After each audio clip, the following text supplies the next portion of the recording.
வணக்கம், எல்லாரும் எப்படி இருக்கீங்க? என் பின்னாடி பாத்தீங்களா, மழை அடிச்சு ஊத்துது. கருமை என்ற வேர்ச்சொல்லிலிருந்துதான் மழை என்ற சொல் உருவாயிருக்குன்னு சொன்னா நீங்க யாராவது நம்புவீங்களா? அத பத்தி தான் நம்ம இன்னைக்கு ஒரு திருக்குறள் துணை கொண்டு ஆராய போறோம். வாங்க வீடியோக்குள்ள போலாம். துப்பார்க்கு துப்பாய துப்பாக்கி துப்பார்க்கு துப்பாயதும் மழை. உண்பவர்களுக்கு நல்ல தூய்மையான உணவுகளை உண்டாக்கி கொடுப்பதும் தானே உணவாய் இருப்பதும் மழையே ஆகும். இந்த குறள்ல வள்ளுவர் மழைய பத்தி சிறப்பா சொல்லியிருக்காரு.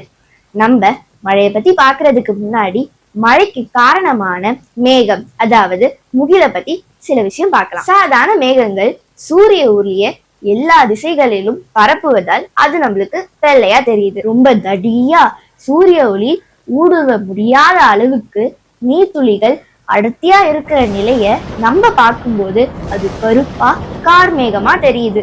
இப்படி கருமுகில இருந்து உருவாகி வர மழைக்கு மொத்தம் 23 பெயர்கள் இருக்கு.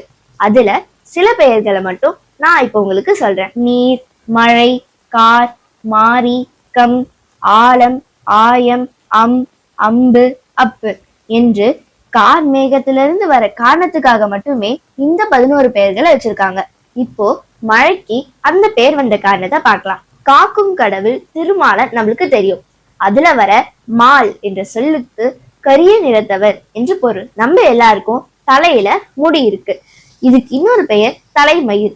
கருப்பா இருக்கனாலதான் இதுக்கு இந்த பேர் வந்தது. நம்ம தேசிய பறவை மயிலுக்கு கூட அதோடைய கருநீல நிறத்தை வச்சுதான் அதுக்கு மயில் என்ற பெயரே வந்திருக்கு. நீருக்கு தனியா எந்த நிறமும் கிடையாது.